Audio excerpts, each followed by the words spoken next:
बिस्मिल्लाहिर्रहमानिर्रहीम। अस्सलाम वालेकुम रहमतुल्लाहि व बरकातुहू। नाज़रीन, वाजिद बाबा अपने सोशल मीडिया प्लेटफॉर्म के साथ आपके खिदमत में हाजिर है। अल्लाह की ढेरों रहमतें, करम, फजल आप नाजिल हो। नाज़रीन, आज एक बहुत बड़ा फ़ैसला आया इमरान ख़ान को शिफा हॉस्पिटल मुंतकिल करने के हवाले से। यहाँ पे एक बात समझने वाली कि कन्फ्लिक्ट ऑफ इंटरेस्ट यहाँ पे आ गया। अब वो कैसे आया, उसको लेके एक फेक न्यूज़, एक ऐसी खबर चलाई गई, एक ऐसा मामला उसको स्पीड अप किया गया कि इस मामले में ये बात की गई कि ये जो रिलीफ मिला है इसमें हुकूमती जो अटार्नी जनरल ऑफ पाकिस्तान है और एडवोकेट जनरल इस्लामाबाद, उनका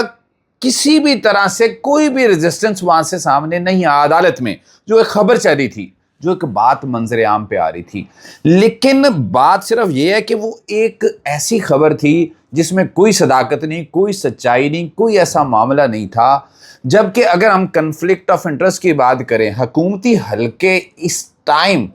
उनमें सफ़े मातम बिछा हुआ है। अब जो अदालत का फ़ैसला आया है, मैं आपको यहाँ पे बताना चाह रहा हूँ कि जो एक अदालत के फ़ैसले का एक मैं स्टार्ट में आपको पहले पढ़ के सुनाता हूँ, बताता हूँ, और फिर मैं उस पर आपको at this stage the learned additional attorney general raise a serious objection to the maintainability of the petition. Maintainability of the petition, ये जो मेंटेनेबिलिटी होती है, कोई भी केस अदालत में जब लगता है तो सबसे पहले ये डिसाइड किया जाता है क्या ये कानून के दायरे में आता है या नहीं आता।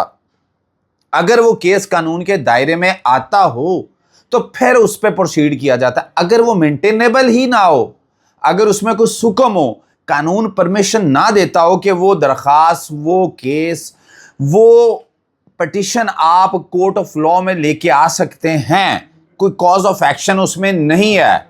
तो फिर वो केस को वहीं पे एलिमिनेट डिसमिस कर दिया जाता है। लेकिन इस केस में, इस दरखास्त में ऐसा किया ज़रूर गया, और इससे आगे में and submitted that being incompetent, कि ये कॉम्पिटेंट ही नहीं थी ये पटिशन, ये दरखास्त मेंटेनेबल नहीं थी, ये कानून के दायरे में नहीं आती थी, इसमें सुकम थे। The petition did not entitle the petitioner to any relief, इसलिए जो पटिशनर है उसको कोई भी रिलीफ नहीं दिया जाना चाहिए। दैट्स मीन क्या ये इस्तदा की गई, ये जोर पूरा लगाया गया हुकूमत की तरफ से, वफाक की तरफ से, वफाक की कानूनी इदारों की तरफ से, कि ये पटिशन खारिज की जाए, इसको डिसमिस किया जाए, इस पटिशन को ये प्रोसीड नहीं हो सकती, इस पटिशन के तहत कोई भी रिलीफ नहीं बनता।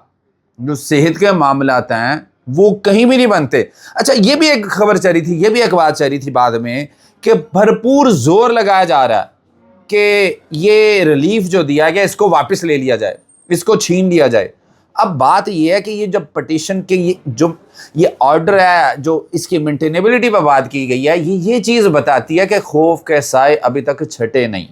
क्योंकि ये पटिशन को लेके अदालत में खड़े होके अटॉर्नी जनरल ऑफ पाकिस्तान ने जिस तरह वफाक की नुमाइंदगी की और ये कहा कि ये पटिशन कानून के दायरे में नहीं आती और किसी तरह भी ये एंटाइटल नहीं है कि ये रिलीफ दिया जाए, तो दैट्स मीन के खौफ के साए, खौफ के बादल किसी तरह भी छटे नहीं है, किसी तरह भी ख़त्म नहीं हुए।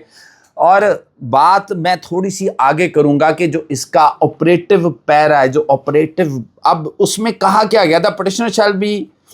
Shifted within 2 days be shifted to the Shifa International Hospital. अब एक चीज़ जो यहाँ पे कही जा रही है और ज़ुबान ज़दे आम आ रही है, वो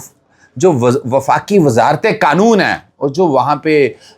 जो आला सतह पे वफाक में बैठे हुए लोग हैं, वो ये कह रहे हैं कि ये एंटाइटलमेंट ऐसे कैदियों को नहीं दी जा सकती। और ये भी जोर लगाया गया, ये भी कहा गया, कोशिश ये की जा रही है असल में कि मुंतकिल ना किया जाए। अगर बोर्ड बनाना है तो मेडिकल बोर्ड जेल के अंदर बनाया जाए। सिर्फ ये क्वेश्चन मार्क मुंतकिली को किया जा रहा है कि शिफ्ट नहीं किया जा सकता ऐसे कैदियों को, और जो जितना भी चेकअप करना है, मेडिकल چیک اپ کرنے یا میڈیکل بورڈ بنانے پہ اعتراض نہیں لگایا جا رہا یا اس پہ کوئی اعتراض نہیں ہے، لیکن اس کو ریسٹرکٹ کیا جائے، اڈیالہ کا جو تالا ہے اس کو نہ کھولا جائے اور عمران خان کو کسی بھی طرح شفٹ نہ کیا جائے، منظر عام پہ نہ لایا جائے، کیونکہ ظاہری بات ہے یہ حکومت کے جو عزائم تھے وہ چکنا چور ہو گئے ہیں۔ جو وہ حکومت چاہ رہی تھی کہ عمران خان کنفائن رہے اڈیالہ جیل تک، لیکن اب وہ نہیں ہوا۔ عدالت عظمیٰ نے ایک بہت بڑا فیصلہ دیا شفٹ کرنے کا۔ جو یہ حالات بنے ہوئے اس وقت جو سینیریو چل رہا ہے اس میں یہ ایک بہت بڑا فیصلہ ہے۔ اس کو آپ چھوٹا سا یہ نہ سمجھے کہ یہ ریلیف ایویں مل گیا، یہ انٹرنیشنل پریشر تھا، یہ انٹرنل یہاں پہ اسٹریٹ موومنٹس تھیں جو سہیل آفریدی صاحب نے لانگ مارچ کا اعلان کیا اس حوالے سے تھا۔ اب یہاں پہ ایک اور بڑی اہم بات ہے جو میں کہنا چاہ رہا ہوں، اس آرڈر میں ایک بہت ہی اہم بات کی گئی کہ ان ایونٹ آف اینی وائلیشن جو ریلیف دیے گئے ہیں اس آرڈر میں، وہ اگر کوئی بھی چیز اس کو وائلیٹ کی جاتی ہے یا جو ڈائریکشنز دی گئی ہیں ان ڈائریکشن میں ایک ڈائریکشن تو یہ دی گئی ہے کہ آپ کسی طرح سے بھی شفا انٹرنیشنل ہاسپٹل کے اندر یا باہر کوئی بھی پولیٹیکل اجتماع نہیں کریں گے، وہاں پہ کوئی بھی گیدرنگ نہیں ہوگی، اور یہ ذمہ داری عمران خان پٹیشنر پہ اس کے اہل خانہ پہ عائد ہوتی ہے کہ وہ اس چیز کو ڈسپرس رکھیں، دور رکھیں۔ اگر اس کی کوئی وائلیشن ہوتی ہے تو یہ جو ریلیف دیا گیا اس کو فوری واپس لیا جا سکتا ہے، مے بی withdrawn۔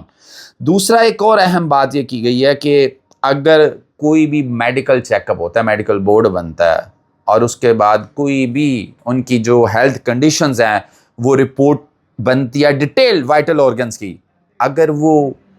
فیملی کے پاس، وکلا کے پاس یا لیڈران کے پاس، کسی کے پاس بھی آتی ہے، اسی کو کوئی پولیٹیکل گین کے لیے آپ پبلش نہیں کریں گے۔ بات صرف یہاں پہ یہ ہے کہ اگر آپ پبلش نہیں کریں گے، شائع نہیں کریں گے یا کسی طرح بھی کوئی پولیٹیکل گین نہیں لیں گے، دیٹس مین کہ اب اس رپورٹ میں پہلے بھی دنیا میں ایسے کئی رہنما ہیں، سیاسی رہنما جن کو جیلوں میں زہر دے کے مار دیا گیا، جن کو قتل کر دیا گیا۔ تو اگر کوئی ایسا صورتحال سامنے آتی ہے، کیونکہ ظاہری بات ہے ذہنی تشدد تو کیا گیا جیل کے اندر عمران خان کے ساتھ، ایک سیل میں کنفائن رکھا گیا ہے، یہ چیز سامنے آئے گی، یہ چیز زبان زد عام ہے کہ عمران خان کے ساتھ اندر جو ان ہیومن بیہیویئر رکھا گیا۔ لیکن اب اس چیز کا جو خیال ہے پی ٹی آئی کو اور پی ٹی آئی کے رہنماؤں کو رکھنا ہے تاکہ کوئی ایسی وائلیشن نہ ہو جس کی وجہ سے حکومت کو، وفاق کو کوئی ایسا موقع مل جائے کہ جس سے یہ ریلیف وڈرا ہو جائے۔ کیونکہ اب جنگ صرف اس چیز کی ہے کہ خان صاحب کی صحت کے حوالے سے لے کے تو کنسرنز ہیں، لیکن جنگ صرف اس چیز کی ہے کہ خان صاحب کا میڈیکل بورڈ جیل کے اندر بنایا جائے یا شفا انٹرنیشنل ہاسپٹل میں۔ اب یہ آنے والے 24-48 گھنٹوں میں پتہ چل جائے گا کہ حکومت کی طرف سے جو وفاقی وزارت قانون ہے اس کی طرف سے کس طرح اس کو ریویو کیا جاتا ہے، کوئی نظر ثانی کس طرح ڈالی جاتی ہے۔ لیکن امید کرتے ہیں کہ جو ریلیف ملا ہے وہ انٹیکٹ رہے گا۔ اپنا خیال رکھیے گا۔ السلام علیکم۔